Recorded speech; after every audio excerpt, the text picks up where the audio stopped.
Welcome back to the channel. Today we're talking about Mike's 1970 F250 two-wheel drive truck. We are just about to the finish line, so I'll go over some of the details and tell you kind of how we finished these cars and what that looks like. Mike's dad basically bought it brand new. He had a camper in the back. It was a camper special F250. He used it to go hunting and used it for many years. So he didn't buy it brand new, but that was basically the story. It's been around for a long time. When we got it, the body was all patinaed. It had a 390 in it. It just needed to be restored, brought to life, whatever it was. That's where we came in, and we basically took the truck a little beyond a driver level. Like, we put a little more attention into it, but we repainted the whole truck, painted the chassis, rebuilt all the suspension components, put a Coyote in it, a 10-speed, leather interior, a custom paint for Mike that he picked out, the blue and the little bit off-white. Put all new trim on it. We lifted it a little bit, still kept it two-wheel drive. We wanted that stance that I think worked out really good with the 33-inch tires. The OE style wheels with the dog dish hubcaps. The whole package turned out really good. We added some things to it. They wanted it to look a little bit tougher with like cab lights. It originally had the 3-legged large towing mirror, basically is what it looked like. This mirror is a little bit shorter. Still an original mirror, but it's a stubbier style, but still has that lifted, tougher look to it. Stuck with a factory two-tone. Like I said, we got all new trim for it. One really common thing that you see on these trucks, and it's just an inherent flaw in how they were built and how they wear out, but getting that trim line straight down the side of these trucks is really tough.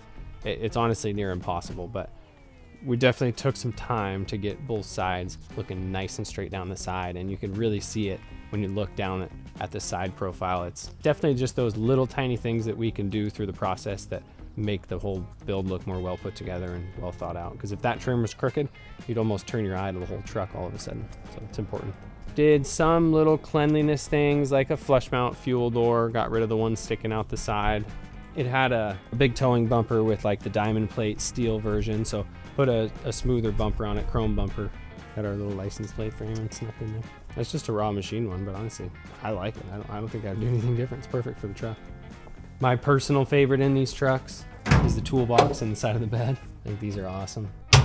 They always rot out. Oh, you can cut that. Just a nice clean truck. I think the tire size, the proportions of everything, the way it sits, pretty much everybody in the shop wants this truck, so that's always a good sign.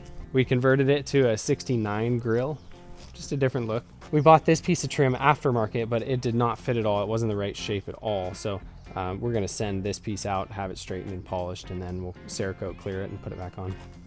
But it's got Coyote in it, a Gen 3 Coyote, aluminum radiator, a lot of the conversion parts we got from Fat Fender Garage, which helped. It does ride on a stock chassis, so all the stock suspension has just been lifted. So the twin I-beams, there's a company that changes the angle of the end of the twin I-beam and sends you a taller spring so you can raise the front of the car on the twin I-beams.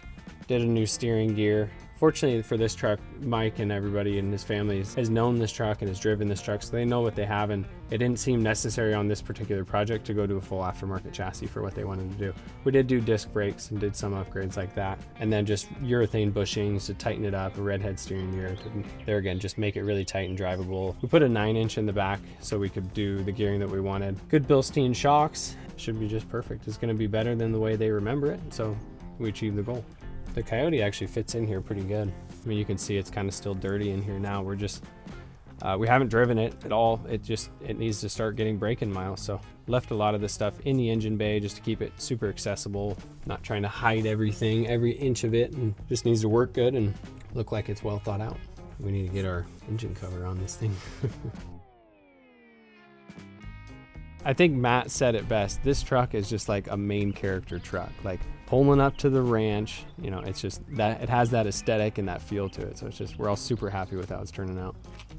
This is a full interior kit from Fat Fender Garage. Scott and Mike got to pick out what stitching they wanted and how they wanted these panels inserted. The seat, it's a Snowden seat. We just did ACC carpet, which is a carpet kit you can buy, but it's all leather wrapped. These interiors are really modular, so it's a nice way to do a kit because none of the panels tie into the adjacent panels. You can build it, a door panel as a door panel, a seat as a seat, and this stuff fits really good and it's worked out really well. We did the entire interior install here. We don't sew or anything, but even the headliner is all leather. You can see some of our odds and ends that we're still tying up. We got to get the steering wheel straight, the rear view mirror on, just little stuff.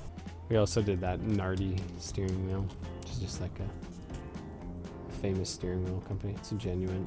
So on the inside, we've got all the leather and everything. Repainted all the dash, restored all that. Switches and everything. This is our battery kill switch. So this kills the power to the entire truck. And that's pretty standard for us to do on all these builds.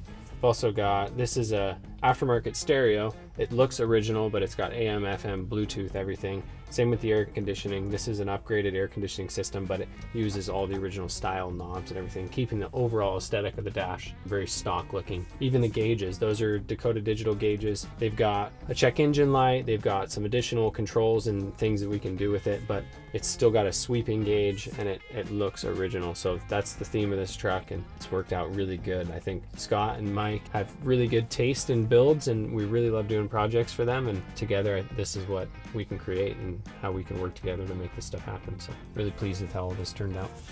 Thanks for watching the video on Mike's 1970 F250. If you like it, give it a like. If you have a question, ask it. We'll reply to the comments. And follow us on all the socials, Instagram, TikTok, Facebook, YouTube. We're doing shorts, we're doing all kinds of stuff, trying to give you a look into our shop, how we do things, what our process looks like, and what we're building.